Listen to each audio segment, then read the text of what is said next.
but we will get started because I know we have a packed presentation. So for those of you who don't know me, my name is Jen Bradley. I'm the Director of Alumni and Parent Relations at Mercersburg Academy, and I'm a part of the Mercersburg Academy class of 1999. So I just want to say welcome and thank you again for being with us.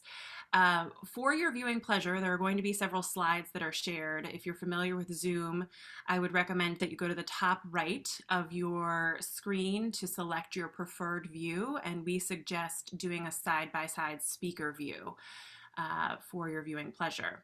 We also will ask that you remain muted throughout the presentation, though there may be a few moments when the speakers will ask for your input, and there will be a chance for Q&A afterwards.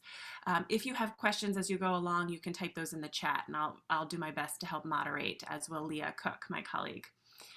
We are recording this session, so if you want, you may turn your cameras off during the presentation, but we hope that if you're comfortable, you'll turn them on for the Q&A section.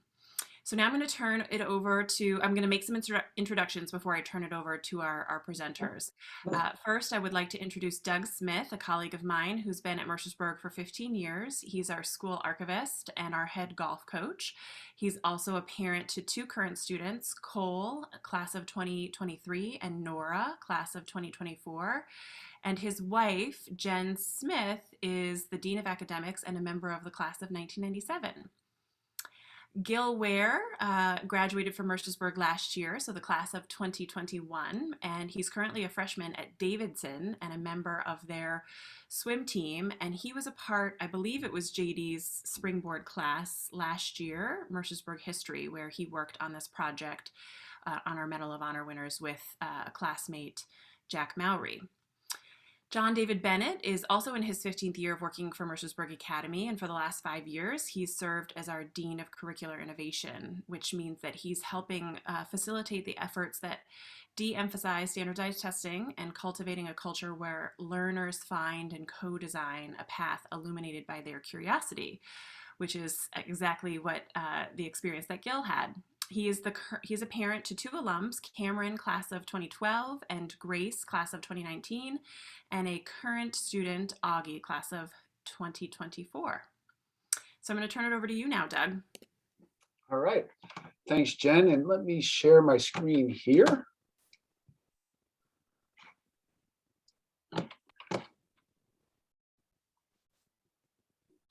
All right. Well, welcome. And I want to preface this with what lots of times our history presentations are things that are in the past. And, you know, Mercersburg's engagement with the military and the armed forces is an ongoing history at the Academy. And I think that's why it's particularly important that we continue to honor our veterans from yesteryear and let it know that it is a continuing, ongoing relationship.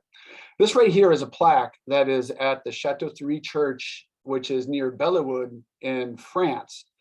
And the inscription on it, and I did this for Jen because she loves Dr. Henry Van Dyke, who was a philosopher and thinker and politician and a professor at Princeton. But he says, a peaceful school in America sent many of her sons to France to defend the liberty of the world. For them and their allied comrades, ring clearly, gratefully, O bell, ring courage, honor, and immortal hope. This is a plaque that is in a church that was made in 1926 to commemorate the French and the Americans working together to stop the Germans at this particular town in France. And what's kind of interesting about this is John Pershing, and this is a photograph I have down here in the archive where he says the Mercersburg Academy should be proud of the services of its men in the World War. This particular battle was the first time that John Pershing was in charge of the AEF, which is the American Expeditionary Force in World War I, and many of our alums from World War I fought in this battle. A couple died, and one of the people we're talking about here today did some heroic things in this particular battle that Black Jack Pershing is talking about here. And indeed, Mercersburg Academy can be proud of its military record. The war that Pershing is talking about is World War I. It's a war in which Mercersburg had 1,770 alumni served in it. Of those alumni, 56 died in that effort. World War II saw even more alumni into action, with over 2,900 alumni active in that war effort, with 95 soldiers sacrificing their lives. In total, over 14 million Americans fought in those two wars. 500 of them received the highest commendation bestowed upon a soldier, and that is the Medal of Honor. We have 3 alumni: Joel T. Boone from the class of '09, Ralph Talbot, the class of '16, and Eugene Flucky, the class of '30, who received that highest honor. This presentation is not only to honor those 3 soldiers for their bravery and their heroics, but it's to honor all of Mercersburg's alumni for their service to our country. The Academy has continued to distinguish itself with participants in every war, from the Spanish-American War, and really it goes back to the Civil War, to current day. And currently, and this number is from 2017, we have 106 current alumni serving in the US military. And so that is where I'd like to start at. And I think this is the point where I'm going to go ahead and stop sharing, if I can. Oh no, can I stop sharing? There we go. And hand it over to my colleague, JD Bennett, to talk about Joel Boone.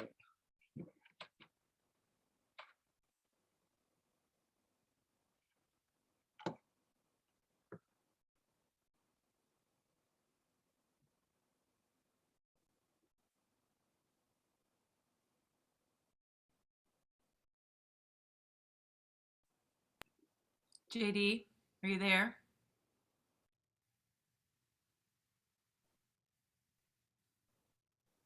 JD, yeah, I was going to say you might be on mute. Muted. If you want to go back to the beginning and unmute. Today we're honoring the service and sacrifice of our veterans, and yes, Joel T. Boone, class of 1909, his military career is storied and certainly appropriate for today's program. But this isn't only a military story, it's a tremendous Mercersburg story. Because if any Mercersburg graduate contends for the honor of the most interesting man in the world, it's Joel Boone. And he gave much of the credit to this, to his time at the Academy and to the influence of Dr. William Manners. Boone graduated from Mercersburg in 1909. But today we pick up the story in 1917, when he found himself as a Navy surgeon, serving with the 6th Marine Regiment, which was part of the Army's 2nd Division within the American Expeditionary Force in France.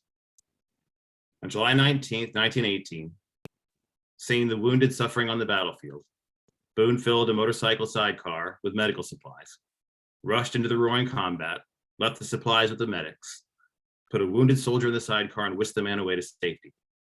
But he didn't do that just once. Here are the words from his Medal of Honor citation.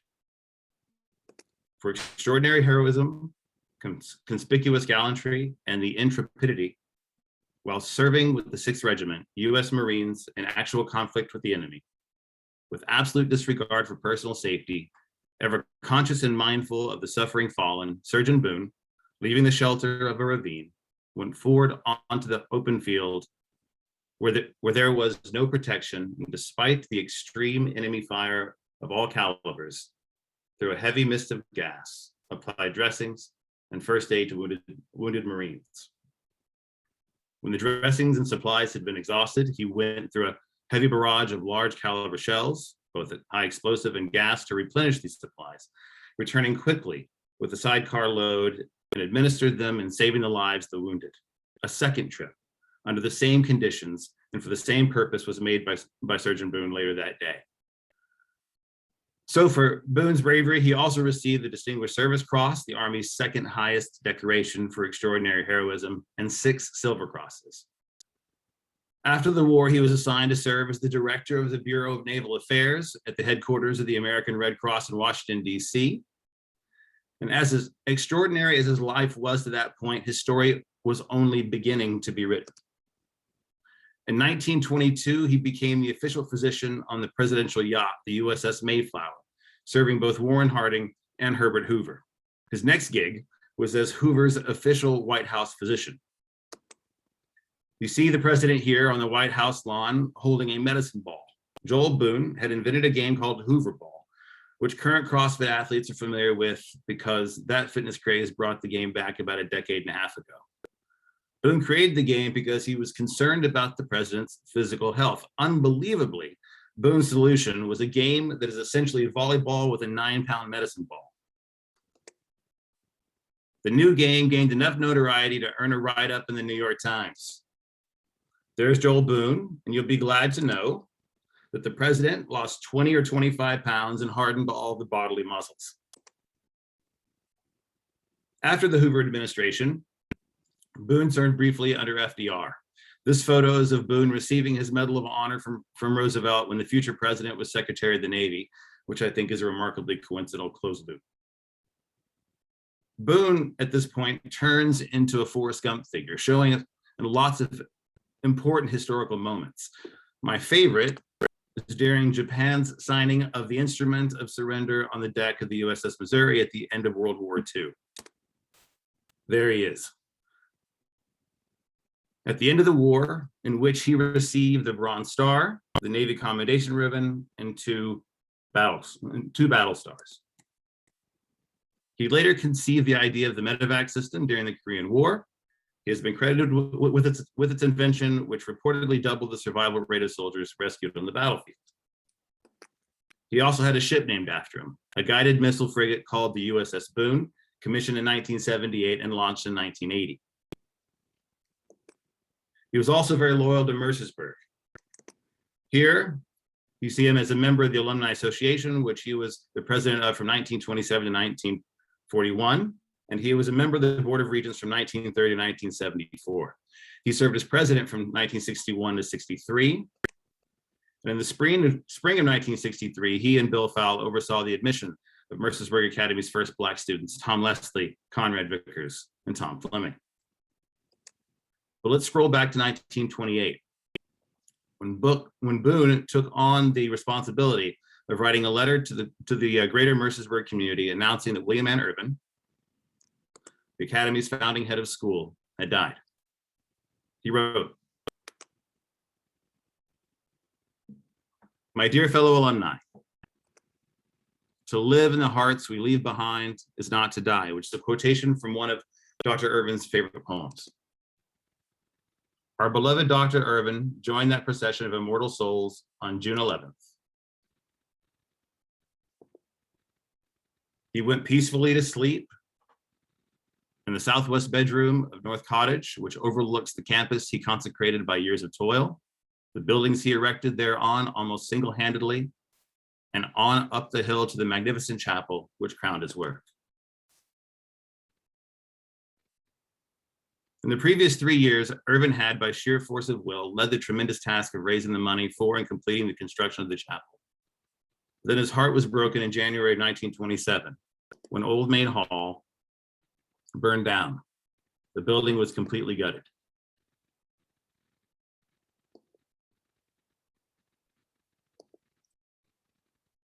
A man named Warren Bates, a teacher in charge of the 4th floor of the building, saw that there was fire billowing out of the trunk closet, so he jumped into action and with the help of others managed to get every boy out safely.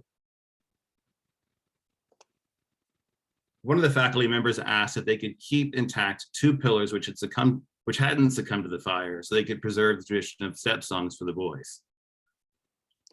In just 1 year, with the support of generous alumni, the new main hall was completed. The sketch is from a 1927 edition, October 1927 edition of the Mercersburg News.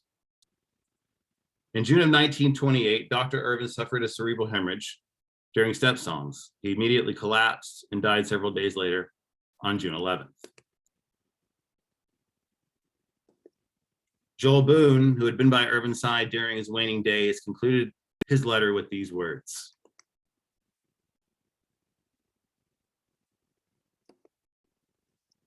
We have leaned on Dr. Irvin and relied on him to place and keep Mercersburg in the lead of secondary schools. Now, we who have benefited most by his years of exhaustive effort must bear the load transferred to our shoulders.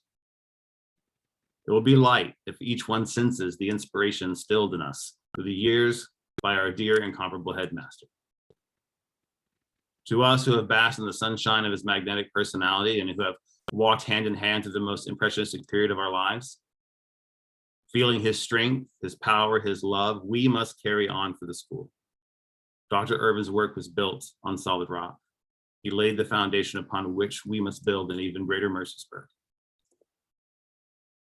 We will keep the faith with him. So as you can see, Joel Boone's story, as I mentioned, is much a Mercersburg story. It was a story of his military service. I do need to thank Matt Lopresti and Logan Court with their fearless leader, Doug Smith, for their help with the research that went into this presentation. Thank you. Thank you, JD. I like how excited Logan and Matt looked in the archive there. That's like really exciting things happen in the archive. All right, so let's see. I'm going to share my screen and I'm going to get our next presenter going here.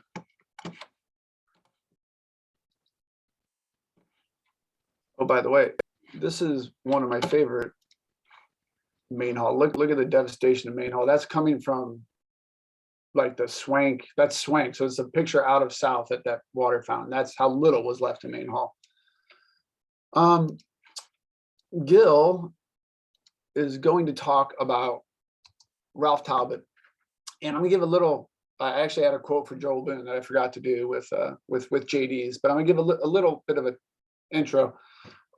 Ralph Talbot is from this town, the Nevin School in Weymouth, Massachusetts, and his sixth grade teacher came along with the historian from the town and visited me maybe 4 years ago. And they went back and gave a talk on the Mercersburg Chapel, and the window, which is the St. Michael window in the chapel, is dedicated to Ralph Talbot. At the time, the teacher gave the motto of the school is hard work, fair play, clean life, which is still loosely our motto. And the entire sixth grade decided to write that motto on the board and call it the Ralph Talbot motto, which I love because I love that motto. He's also going to talk about Eugene Flucky, class of 36, who, among everything else, this guy's life is amazing. He does his own quotes. There are no problems, only solutions by Eugene Flucky, and put more into your life than you expect to get out of it. So with that, I'm going to turn it over to Guil, and he's going to give us a talk on these two fellows. Thank you. I did my research in a springboard class with Mr. Bennett, and looking at choices for springboard courses before I came to Mercersburg, I was surprised to see a course in the history of the school. I immediately jumped at the chance to take a history that I had some connection to, something that wasn't just some guy in France a couple hundred years ago. The course was also unique because I was able to take an active role in it. History is much more interesting when you're out there doing research instead of trying to memorize dates for a test. When it came time for Jack and I, Jack was the one that actually researched Ralph Talbot, and I took Eugene Flucky. But when it took time for us to research our project, we were fascinated by Mercersburg Medal of Honor recipients. You can find a bit more about how we chose this topic in our springboard presentation video. Long story short, I took Eugene Flucky and Jack took Ralph Talbot. Sadly, Jack couldn't make it today. He's at the U.S. Military Academy at West Point, and needless to say, they keep me pretty busy there. But researching Ralph Talbot was difficult for Jack. Talbot died at only 21, so soon after his Medal of Honor action that he received the award posthumously. Jack found his best sources by actually reaching back out to the people in Talbot's hometown in Massachusetts. There was even an elementary school named after him. I strongly recommend that you listen to Jack tell his story of Ralph Talbot on the podcast. He knows him much better than I do. From what I know, Talbot was an incredibly accomplished person even before his time with the Marines, and with all that he did athletically and academically at his high school in Massachusetts, at Mercersburg, and later on at Yale. Being a pilot in World War I is a daunting task, but Talbot was more than up to it. Not only was he very talented, but he was brave and willing to make sacrifices for the things he cared about. Not only did he leave Yale after 1 year to become a naval aviator, but he later left the Navy because he was worried that he wouldn't see action. Instead, he joined as a Marine aviator and immediately left for France. Even his first couple of missions in France were not exciting enough for him. They were low altitude and high risk supply runs over enemy lines that he figured were too boring. Once he finally got into a dogfight, he was incredible, downing several German planes.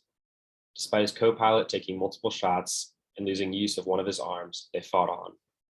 It wasn't until his co-pilot passed out that he finally escaped the fight and flew back to base.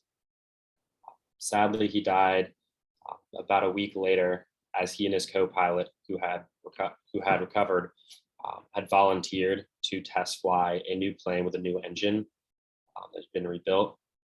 And sadly, as they were taking off, they just hit a little rut and the plane flipped. His co-pilot flew out and barely survived, but Ralph Talbot was not able to.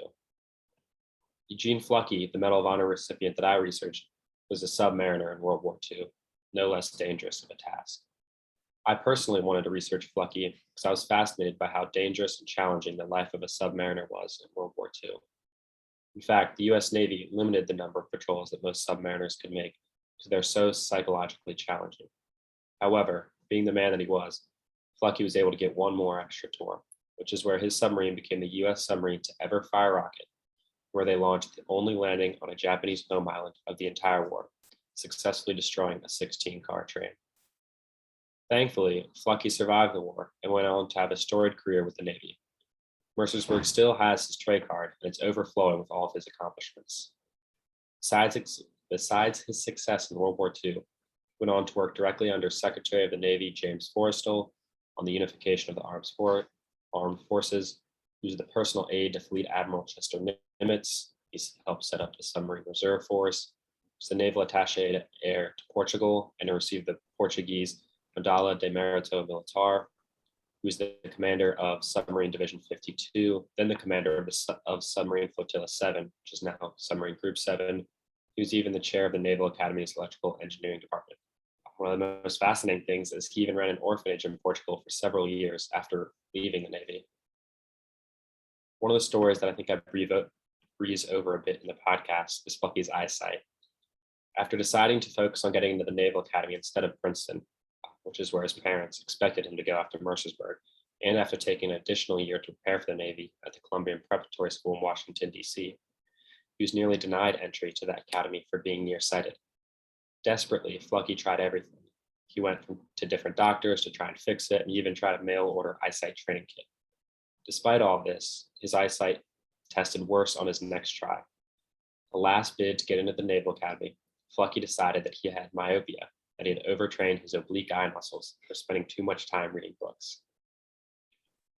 So he wrote his own prescription for several pairs of glasses and then got one of his dad's friends to sign off on them. For the next month, he stumbled around in glasses that made everything seem far away, hoping this would retrain his eyes.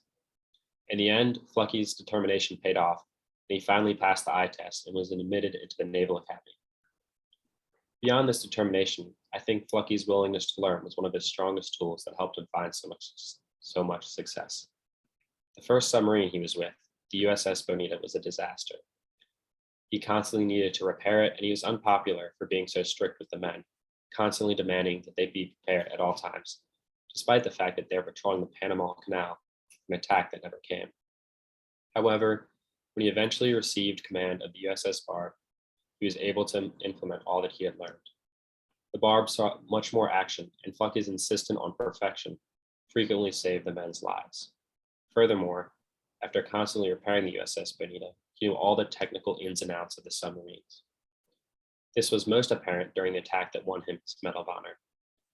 Preparing for the attack, Flucky had snuck down into the shallow water near Japanese harbor. He had spent the day following local fishing boats so that he could map out where the mines were placed. That night, he shot every remaining torpedo that the Barb had into the harbor before he turned around and fled. On the way out, the Barb broke the world record for the fastest speed by a submarine while submerged. Despite the fact that the Barb was in 10 fathoms of water, which is a fraction of the depth needed for a submarine that big, he was able to escape. When Flucky was first awarded the Medal of Honor for this action, he was actually offended and did not want to accept it. To him, it implied that he had taken an unnecessary risk, a move that had nearly cost his men their lives. This has stuck with me, especially on a day like Veterans Day, as we think about the sacrifices that so many have made for our freedom. In the end, Flucky decided to accept it as a recognition of all that USS Barb had done. I'd like to leave you with Flucky's motto, the same one that ends the podcast. As a 10-year-old messing with a toy radio, Flucky stumbled upon a famous speech from President Calvin Coolidge. In it, he found the quote that he carried with him for the rest of his life, and the one that was just shared with you. It also went on to become the Barb's mantra. We don't have problems, just solutions. Thank you. Thank you, Gil. That wasn't planned. I didn't know that you were going to use that quote. Sorry to step on your finishing line there. One of my favorite things about Ralph Talbot, and I'm sure if Jack was here, he would have gone into a little bit of detail about this, is how Ralph Talbot got to our school. Do you remember that, Guil? Do you remember that story? I do. So Ralph Talbot actually only came here for a single year. At the time, it was a 2-year preparatory program. But there was a family that had sent their son to Mercersburg for the 2 years. They had paid the tuition. And after the first year, he sadly passed away. And because Ralph Talbot was athletic and was strong, he actually helped carry the casket at the funeral. And he was also just very, very well regarded in his town in Massachusetts. He was well known as, I think Jack likes to describe him as an anti-bully. Whenever some of the little kids, especially his neighbors, would complain of anybody beating him up or bullying them, he would go find them, track them down, and usually start a fight.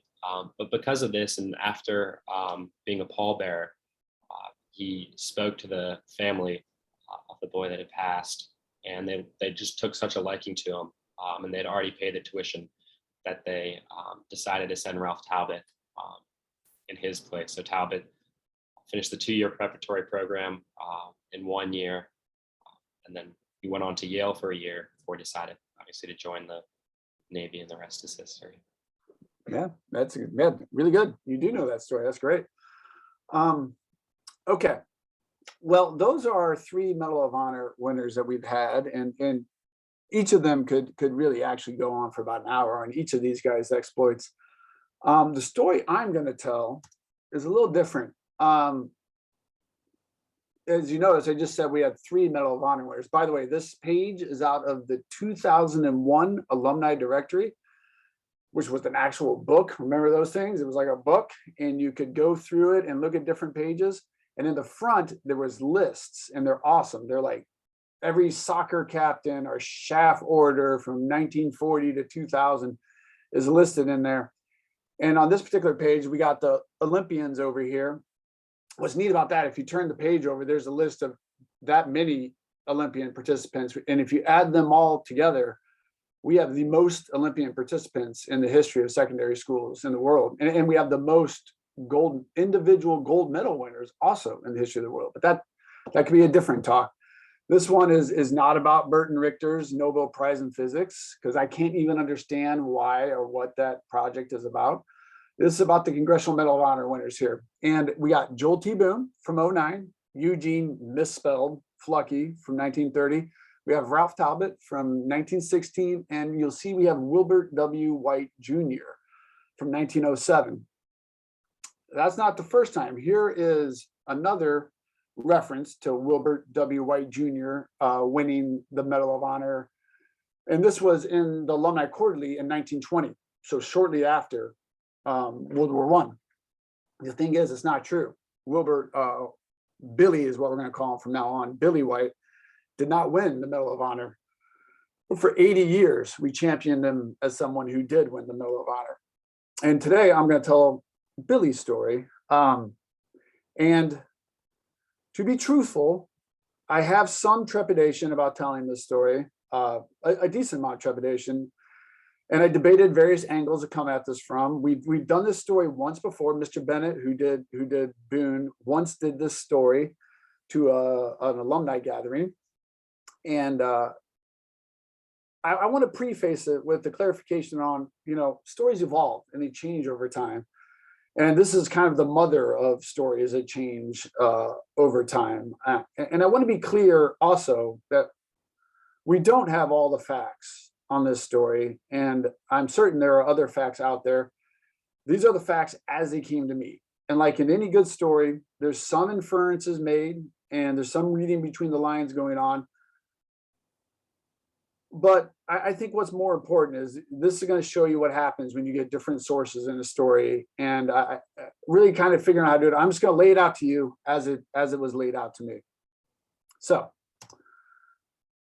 wings, bright bayonets of light stab the night, piercing the gloom which hides the wings, and seeking guns breathe for their sulphurous breath, and gallant challenge till the last one dies. White in a darkened hut, a mother's lullaby, she hears not doom, but only her son. and death flies abroad, but love hath stronger wings. Elsie White. So I don't know if anyone would know this, but the very first film to win the Best Picture Academy Award is called Wings, and the name of this poem is Wings also. Here is a trailer for Wings. Paramount presents Wings, the first movie to win an Academy Award for Best Picture. The story of two men who have gone to war and the girl they left behind. Starring Clara Bow, the It Girl, Gary Cooper, Buddy Rogers, and Richard Arlen. Wings is a whopping air spectacle, dominated by remarkable aerial stunts. Filled with action, shock, thrills, and tragedy. Twists of fate in love and war that catapults three people to their destinies. One of the greatest silent motion pictures ever made. Wings.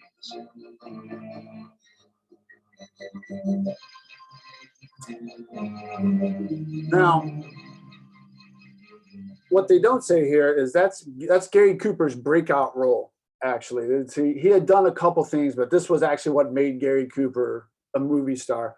And the character he played in Wings, which is not the greatest silent film ever made. I've seen a lot of silent films and it's okay. But Cadet White from Wings is Gary Cooper. Now, they call Cadet White Whitey, which our guy Billy White's nickname is Whitey, particularly when he went into the military. There's a scene of this movie where Whitey flies his plane above a train and the people in the train wave at him. That is straight out of Billy White's life. It's a pretty decent fact that Cadet White is modeled after our guy Billy White here. The director of this movie is Wilbert Wellman, or William Wellman. The writers John Monk Saunders, and the lead actors Richard Arlen, and all of them were aviators in World War I. Now, what I think is interesting is I'm here to say that action you saw in that trailer is also modeled after Wilbert White's life. And we're going to go through it. But let's start at the beginning. Billy White came from a family in New York that was a prominent Presbyterian minister family. They ran the Bible College of New York.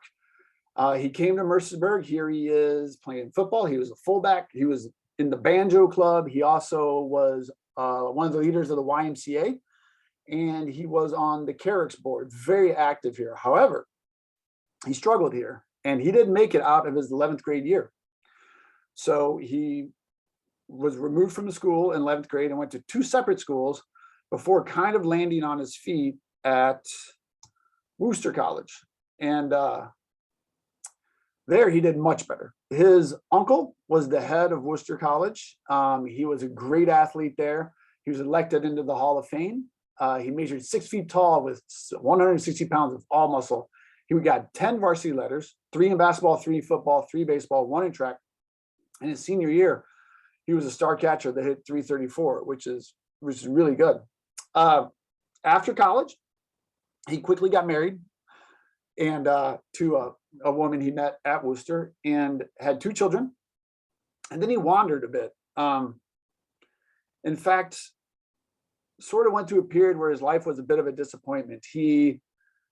The first industry he went in, he didn't make it in. So he went to the Bible college with his father, who was very kind of commanding father and wanted him to go into the ecclesiastic world. And he didn't make it through the Bible college. And after that, he spent his time as a traveling salesman and it was often away from his family. And it was about a 6-year period where he just kind of wandered around from these odd jobs. However, in 1917, when the war effort started, in a letter they wrote to his father, he said that he has now, found a meaning, and that meaning is going to be he's going to fight in the war and make his father proud.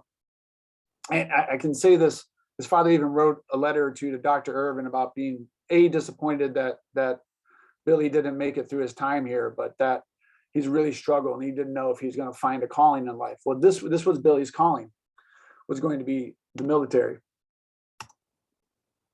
Here's Billy. This is picture on the left, is taken in Texas, and this is Billy on the right here. Billy went to training in Texas in July of 1917, having never flown a plane. Okay. And by February, just 6 short months later, he was on the ground in France as a pilot, fighting the war.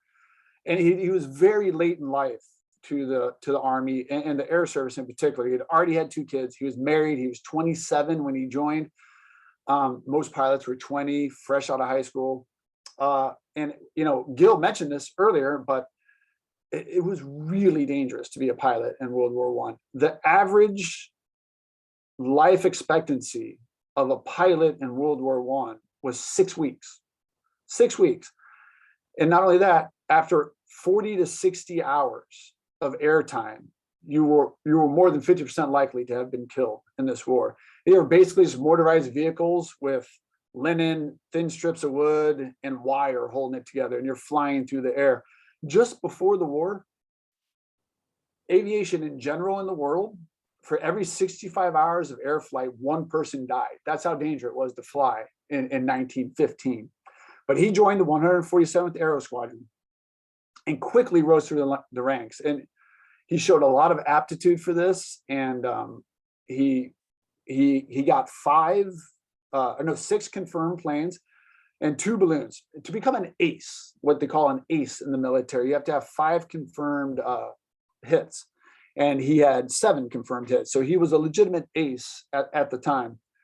Now, where the story takes a turn is one of many here, but he got orders to return home in early October. War was still raging on, but he was to go home, furloughed with his family for a period of 3 months, and then he was going to tour America and go to different bases and try and recruit pilots. And so that they thought he'd be a good representative for that, and he was going to kind of help the war effort in that way. And he had mixed feelings about that. The day before he leaves, he is grounded. So he got his orders to stay on a Friday, shipping out on a Monday. He was grounded, and so he's just in his tent. And that morning, the Sunday morning, his bunkie rushes in, says, "We're going up. We've got a balloon we got to shoot down." And he demanded to go on this mission.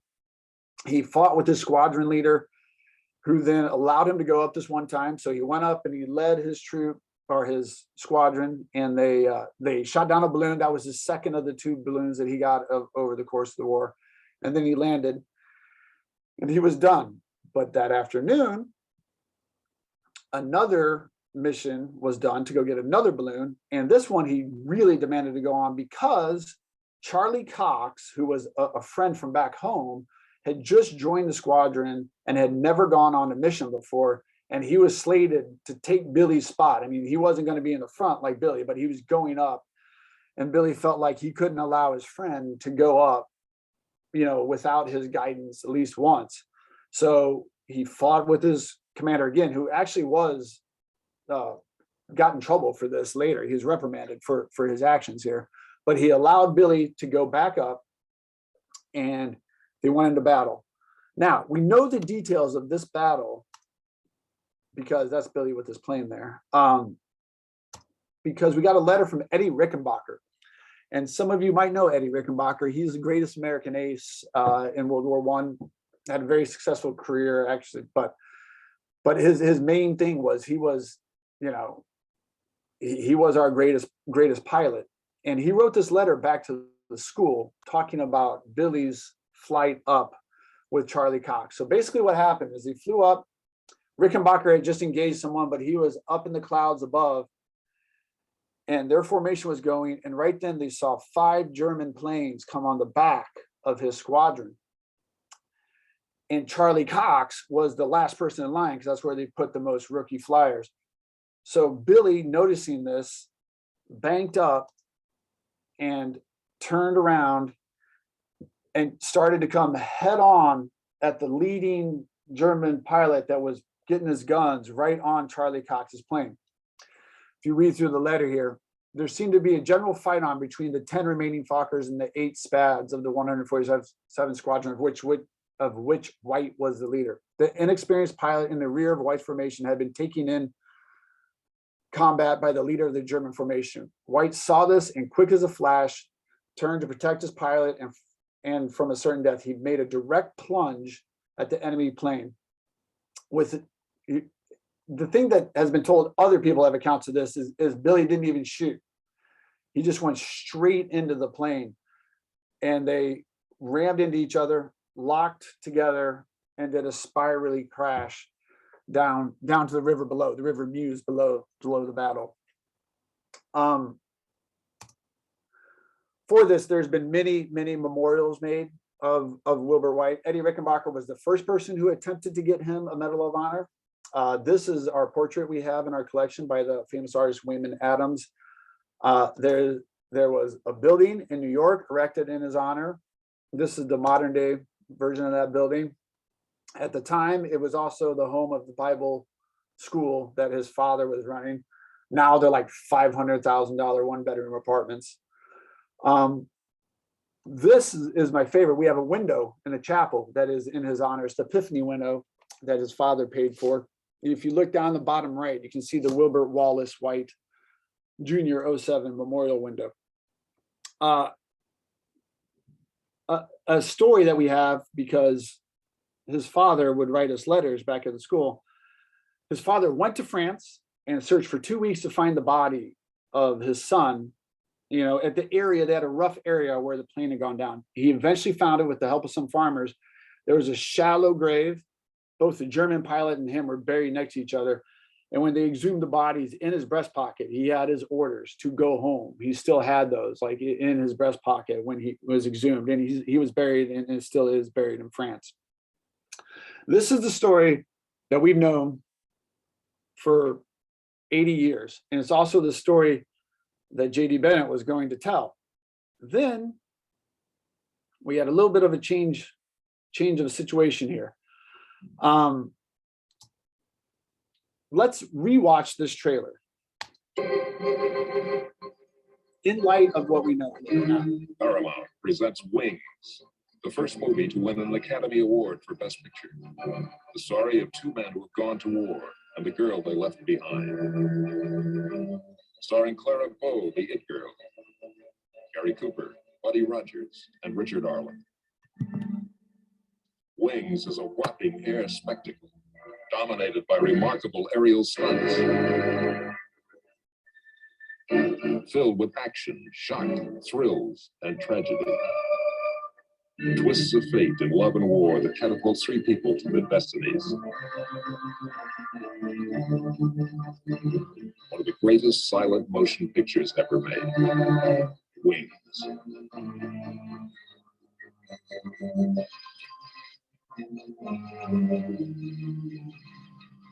Okay, so just about every detail I just told you the story is literally in that trailer. Balloons going down, planes wrecking, the whole 9 yards. But there's something else in the trailer deals with, is that this is about 2 men in love with 1 woman, with twists of fate and love and war that catapults 3 people to their destinies. Like I said, William Wellman, John Monk Saunders, Richard Arlen were all pilots. John Monk Saunders is a screenwriter. He's the one who wrote this story. Famously wrote in a vernacular and a style that was similar to Ernest Hemingway. And Ernest Hemingway hated John Monk Saunders and attacked him because he thought he was imitating his style. He also famously has said there's not an original story in his writings. He's just retelling stories he already knows.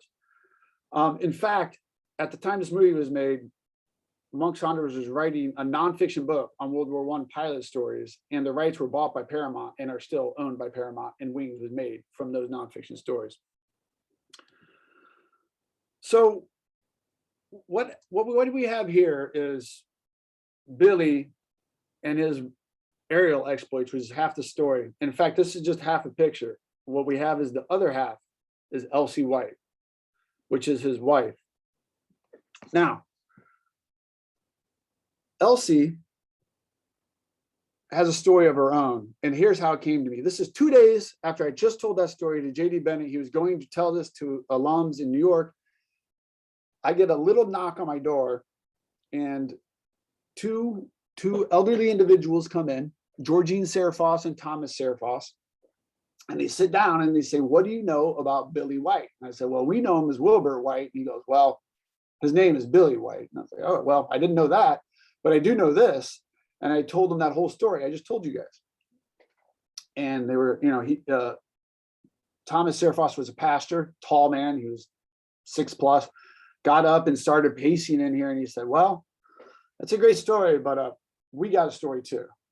And the story they told is this story. Remember, this is Elsie White's wings, same person from the beginning. This is the Elsie White. But the story they told was this story. Longings of the Heart, the story of Elsie McKell White. So what had happened was in the 70s, they had a church in Baltimore, and one night they get a call from this diminutive voice across the street asking if the power was out, which it was. There was a storm and the power is out on their entire block. However, they were the only occupied building on the block was a church.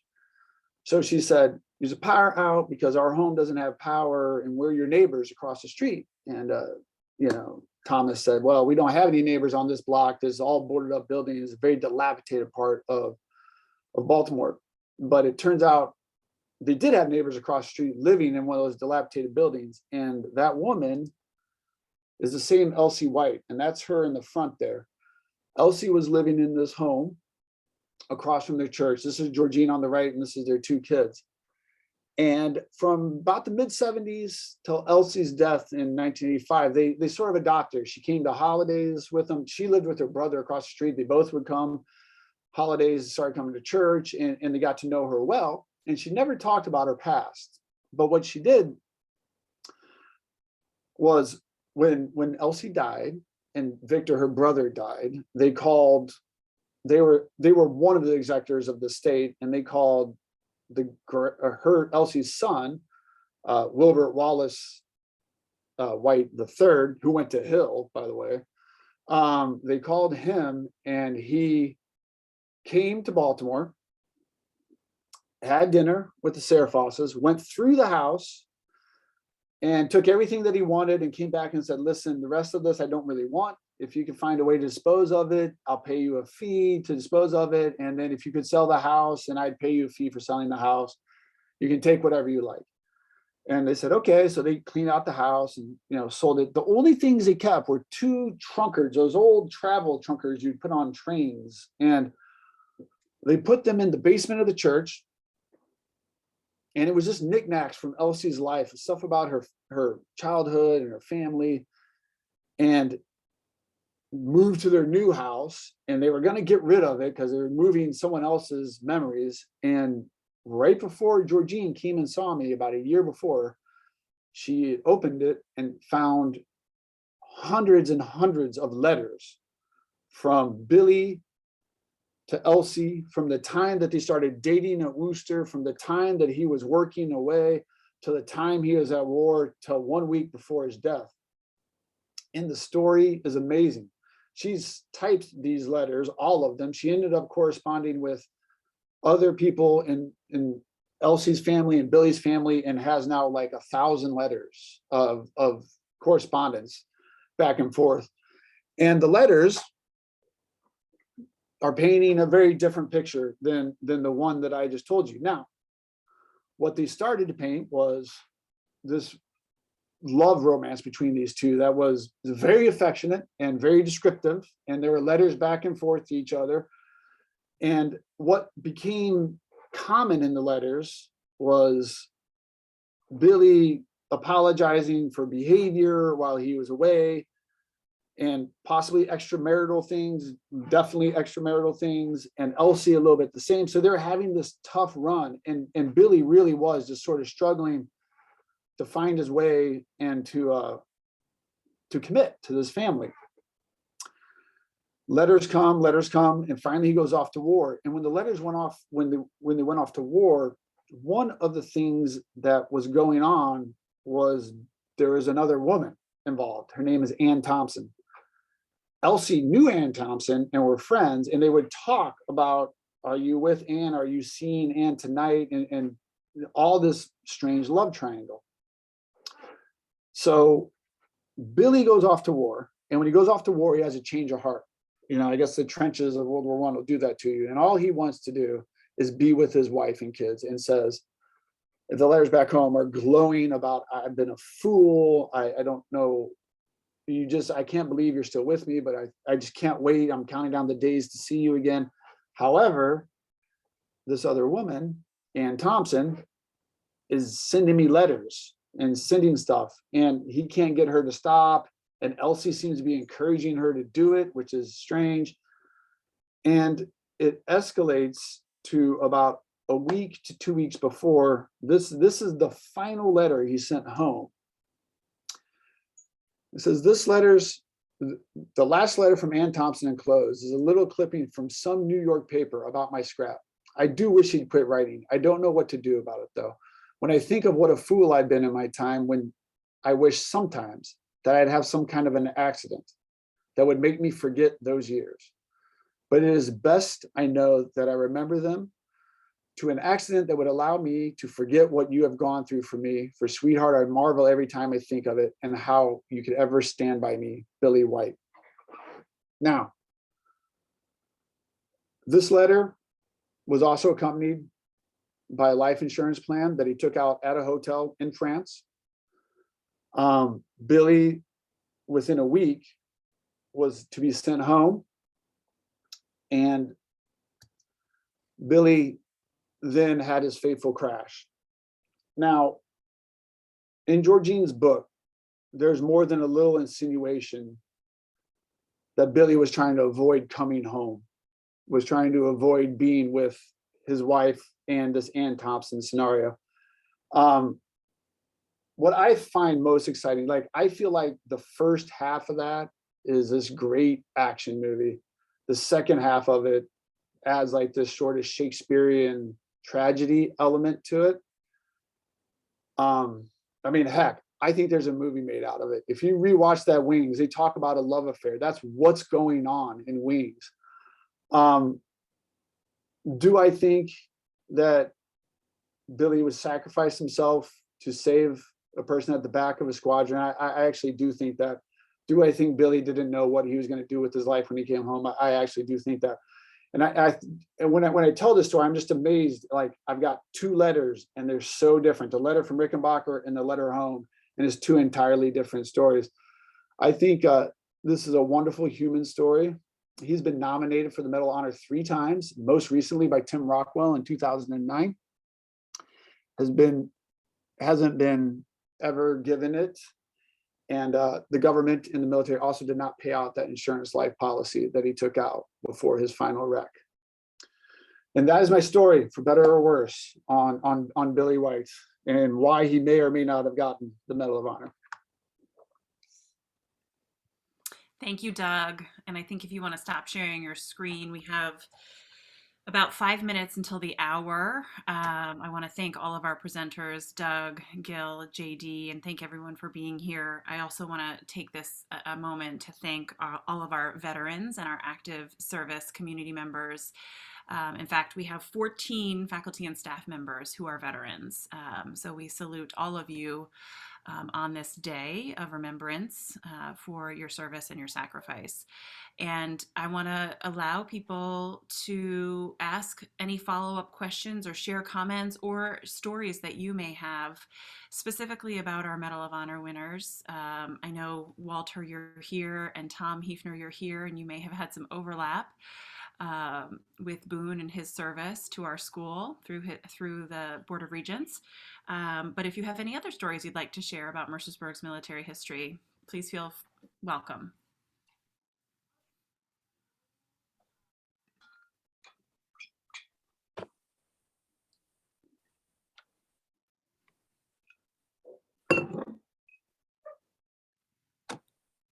Walter, you've heard that story before, haven't you? Oh, you're on mute, Walter. You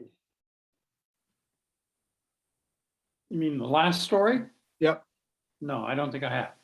Oh, okay, all right. I mean, not your last piece of it. Okay, yeah. Hello, everyone. This is John Brink. Can you hear me? You can, John. Joel Boone came to Mercersburg, I believe, in my upper middler year. And the image of him is just burned upon my brain. Dapper man, white hair, mustache, and a double-breasted blue blazer, gold buttons. And I try not every time, when I'm on the campus, I look for that portrait of him that hung in Boone Hall all those years, and now down in the lower level of Irvine Hall. But I was just so impressed with him, and we knew a little bit about his history at that time. But this has been such a wonderful presentation, all of you. Thank you very much. Thanks, John. Hey, Jen, it's Mark Montgomery. I'll add two things in. One, I always enjoyed going to the Boone Medical Clinic in Little Creek whenever you'd get dinged up on the ships down there. They still named the clinic at one of our largest naval bases after him. So pretty neat. And the second is that what's unique about these two, you've heard me say this before. I think that Mercersburg, school with 400 graduates a year, has the most decorated naval officer of World War I with Boone, and it's not even close. He had, as was said, 6 Silver Stars in addition to his Distinguished Service Cross and Medal of Honor. And then Flucky was the most decorated sailor of World War II. The way it worked back then was each patrol, the tonnage you got on the patrol equated. They just they figured there had to be a risk management kind of nomenclature to that. So the captain of the ship, and then you could earn one through very specific actions as well. But he had just a significant number of Silver Stars, Navy Crosses, in addition to his Medal of Honor. So for one small school in our 2 major, combatant periods where we kind of measured this sort of thing, to have the Navy officers with the most awards is a really unique and unusual feature, I think. Yes, it is. Thank you, Mark. And thank you for your service. It's good to see you here.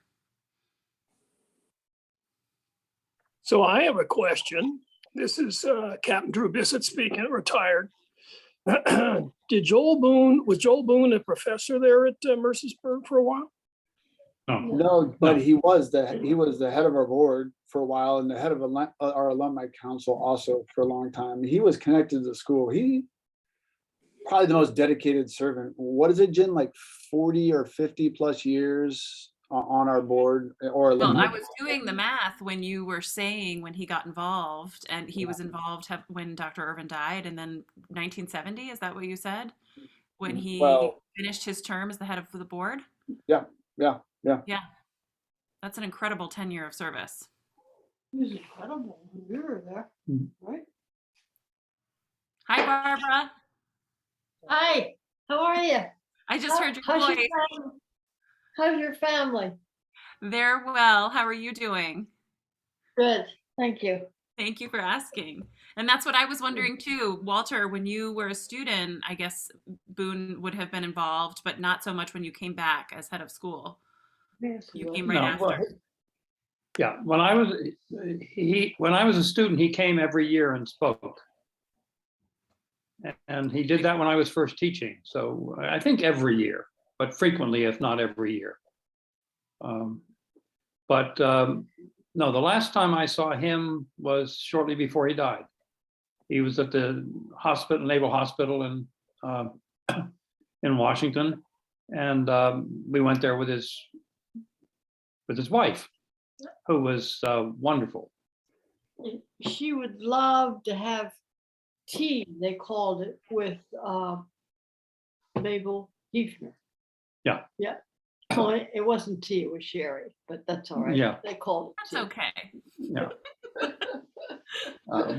And Tom Hefner, your dad probably knew Boone quite well.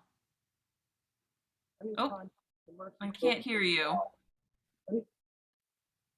Anytime he came to Mercersburg, he stayed at our house. So I knew him from just a little kid And my last real encounter was when I was at the boot camp in the Great Lakes in the Navy. I got this call to be ready to go see somebody. The gray limousine pulls up, I get in, and I go over to the medical side, and there's Joel Boone. And here I am, seaman recruit, and here's Admiral Boone. And the thing, he was so much part of this house that we called him Uncle. Well, now how am I going to address Admiral Boone? Did you say uncle or admiral? I think at that point, they made you so conscious of rank that you called him Admiral. Right. That's great. Anyone else have any stories they want to share or questions they want to ask? Doug, you are an incredibly talented storyteller and school archivist, and I every time you agree to do one of these events with us, I'm so grateful that you're helping preserve our school history. I saw a comment in the chat that there's just incredible things in our archives and incredible connections to our world history, to our country's history. All roads lead to Mercersburg. There's a lot of very interesting things. So thank you, Doug, especially for all the work that you put in and for inspiring our students. For Guil, thank you, Guil, for taking time. He came from swim practice right before this. The 2 minutes before you all got on the call, he was eating a hamburger or some sort of sandwich. So I'm glad you're doing well at Davidson, and I really appreciate the time you took to spend with us tonight. And John David is at a professional development conference. As you could notice, he was calling in from a hotel room in Boston he's attending the Association of Boarding Schools conference. I don't know if he's presenting there or not, but he had an obligation that required him to jump off early. But thank you to everyone for being with us tonight and for celebrating Mercersburg's remarkable history as it relates to our veterans and our active service members. And we hope to see you sometime soon. Jen? Yes? One other thing I'd like to say, Admiral Boone was very patriotic. And of course, he'd stay at the house, and like on Sundays, there would be a football game. It was before television. And when they played the national anthem, we all had to stand up. I love it. You know, Admiral Boone had a great many stories to tell, and he loved to tell them. But there was one he never told. He was the attending physician when Harding died. There was always question about how did Harding really die? He never spoke about it. Have you read his son's? Didn't his son go to school? Mitch Heller did his son go to school here? But his son wrote He's class of 1968. I think it's a grandson of. Is a grandson? Yeah. Yes. Yeah. He wrote a book about Boone. That's a great read. And he details that out a lot about the circumstances around Harding's death and some of the players that were involved in that. And it's a pretty wild read. I won't do it great justice. So if you want, I can send you a copy of that book. It's a pretty fascinating tale. And it's actually, Boone was an attending physician, but they had a homeopathic physician from Harding's hometown who was the attending physician that is largely attributed to Harding's death, actually.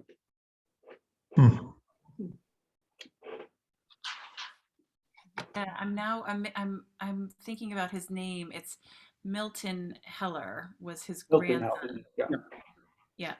And he went by Mick, and he was a very accomplished journalist, I believe, for most of his career with the Washington Post. And he has written that book, as you mentioned. I don't know the title of the book, but about Boone.